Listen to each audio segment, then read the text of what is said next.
Question number 5, in a circle of radius 21 centimetre an arc subtends an angle of 60 degree at the centre. Radius हमें दे रखी है 21 centimetre और centre पर angle बन रहा है 60 डिग्री। तो हमने एक सर्कल को बनाया, ये हमारे पास पॉइंट मान लेते हैं ओ है, ये ए, ये बी। तो जो ओ ए है ये रेडियस होगी, ये हमें दे रखी है 21 सेंटीमीटर। ठीक, सेंटर पर एंगल बन रहा है 60 डिग्री, तो ये सेंटर था, इस पर एंगल बन गया 60 डिग्री। फर्स्ट पार्ट में हमें लेंथ को फाइंड करना है, यानी लेंथ ऑफ आर्क को फाइंड करना है। फॉर्मूला लगाते हैं हम, the length of the arc equal to, formula होता है हमारे पास थीटा अपॉन में 360 मल्टीप्लाई में 2 पाई आर। थीटा यानी एंगल हमारे पास है 60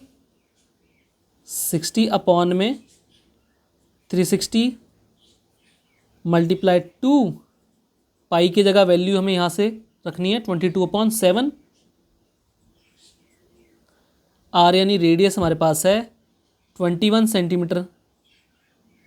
कट कर लेते हैं हम, 0 से 0 कट, 6 1 जा 6 6 जा, और कट हो सकता है क्या, 7 1 जा 7 3 जा, 3 1 जा 3 2 जा, फिर 2 1 जा 2 1 जा, सब तो 1 हो गए। यहाँ पे बस क्या बचा, 22 बचा। तो ये आ गया हमारे पास 22 और सेंटीमीटर में है तो ये भी आ जाएगा सेंटीमीटर में। लेंथ ऑफ आर्क कौन सी वाली निकली है, ये ए। यहाँ पर एक पॉइंट ले लेना आप, मान लेते हैं सी बी, ए सी बी, यानी ये वाली जो हमारे पास लेंथ निकली है ये निकली है ये। ठीक है, तो यहाँ पे लिख भी लेते हैं लेंथ कौन सी, आर्क की, ए सी बी। ठीक, ये हो गया पार्ट 1। पार्ट 2 देखते हैं, area of sector formed by the arc. इस आर्क से, ये वाली जो आर्क है, इस वाली आर्क से ये जो एरिया ऑफ सेक्टर बन रहा है, एरिया ऑफ जो सेक्टर बन रहा है, इसको हमें फाइंड करना है। ठीक है, कर लेते हैं। सेकंड पार्ट, फॉर्मूला लगाते हैं, area of sector formed by the arc. कौन सी आर्क, अभी हमने क्या लिखा था, ए सी बी लिखा था ना, ए सी बी, यही लिखेंगे A C B equal to, formula हमारे पास एरिया ऑफ सेक्टर का होता है थीटा अपॉन में 360 मल्टीप्लाई में पाई आर स्क्वायर। थीटा हमारे पास कितना है 60 डिग्री, अपॉन में 360 मल्टीप्लाई में पाई की जगह वैल्यू रखनी थी यहाँ पर 22/7। रेडियस हमारे पास 21 है तो इसका स्क्वायर है, इसका मतलब 21 मल्टीप्लाई 21 होगा। 0 से 0 कट, 6 1 जा 6 6 जा, 7 1 जा 7 3 जा, 3 1 जा 3 2 जा, ये 2 है, फिर 2 से ये कट हो जाएगा, 2 1 जा 2 1 जा 2 1 जा, बाकी सब तो 1 हो गए।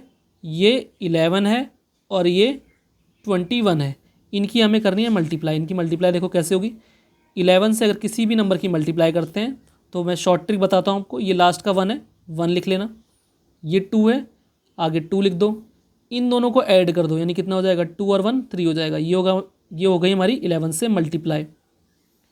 और ये किस में आएगा, सेंटीमीटर में है तो सेंटीमीटर स्क्वायर हो जाएगा, क्योंकि एरिया हमारे पास किस में आता है, स्क्वायर में आता है। ये हो गया सेकंड पार्ट। अब थर्ड पार्ट इस पे कर लेते हैं हम,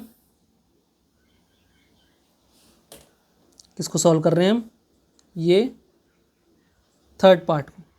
area of segment formed by the corresponding chord. ये हमारे पास एक कॉर्ड बन रही है, यानी हमें इस वाले सेगमेंट का एरिया को फाइंड करना है। ठीक है, समझ में आ रहा है कौन सा वाला सेगमेंट है ये वाला। तो हम क्या करेंगे, एरिया ऑफ सेक्टर माइनस कर देंगे एरिया ऑफ ट्राइंगल को, तो एरिया ऑफ सेगमेंट आ जाएगा। ठीक है, हम क्या करते हैं, जो दिया हुआ है वो लिखते हैं पहले तो, area of the segment formed by the corresponding chord equal to, क्या फॉर्मूला होगा, area of sector minus area of triangle, कौन सा triangle, O A B, O A B, ठीक है। एरिया ऑफ सेक्टर अभी हमने फाइंड करा था ना, कितना आया था देख लेते हैं एक बार, 231, ये हमारे पास क्या था, एरिया ऑफ सेक्टर था, ये हमारे पास area of sector 231 centimetre square minus area of triangle निकालेंगे। एरिया ऑफ ट्राइंगल हमारे पास ट्राइंगल बन रहा है ओ ए बी, अगर देखो यहाँ बीच में 60 डिग्री बन रहा है, तो देखो ये रेडियस होगी, ये रेडियस होगी, यानी ये वाला एंगल और ये वाला एंगल क्या होगा, सेम होना चाहिए, क्योंकि ये क्या बन जाएगा, एक आइसोलेसिस ट्राइंगल बन जाएगा। आइसोलेसिस ट्राइंगल क्या होता है, जिसकी दो साइड आपस में इक्वल होती हैं, क्योंकि ये भी 21 है, ये भी 21 है, तो ये एंगल और ये एंगल इक्वल होना चाहिए। तो ये हमारे पास आ जाएगा एक्स, मान लेते हैं एक बार इसको भी एक्स मान लेते हैं, ठीक है। यहाँ पर रफ वाला पार्ट आपको करके दिखा रहा हूँ मैं एक बार, तीनों एंगल को ऐड करके कितना आना चाहिए, 180 आना चाहिए। तो हमने 60 प्लस एक्स इक्वल टू में कर दिया 180 डिग्री, ठीक है। उसके बाद ये 60 इधर जाएगा तो माइनस का जाएगा, ये आ गया 180 माइनस 60 होगा, ऐसे होगा, माइनस करेंगे तो आ जाएगा 120 डिग्री, ठीक है, सब पे डिग्री होगा। एक्स और एक्स को ऐड करेंगे तो आ जाएगा 2x। अब यहाँ पर 2 ना मल्टीप्लाई में होगा, इधर जाएगा तो डिवाइड में जाएगा, तो एक्स को तो यहीं रोकेंगे, 2 यहाँ डिवाइड में आ जाएगा, 2 से डिवाइड कर देंगे तो 2 6 जा और एक 0 था, 60 डिग्री आया, यानी एक्स हमारे पास क्या आ गया, 60 डिग्री आ गया। यानी ये वाले एंगल जो हमारे पास होंगे ये भी 60 डिग्री होगा, ये भी 60 डिग्री होगा।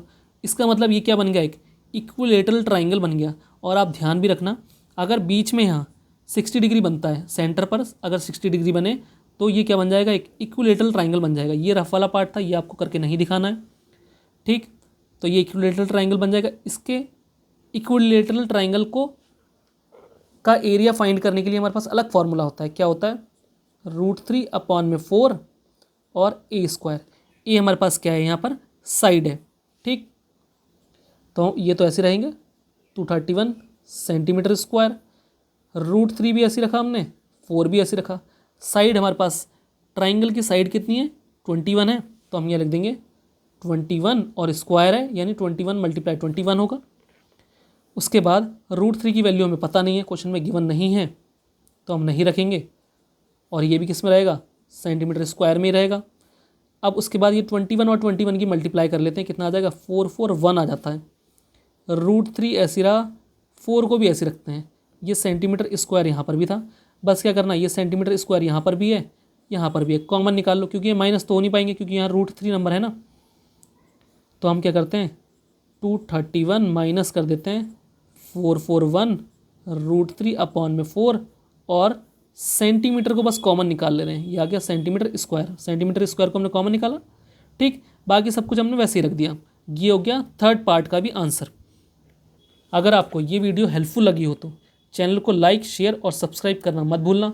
मिलते हैं नई किसी वीडियो में, तब तक के लिए अलविदा।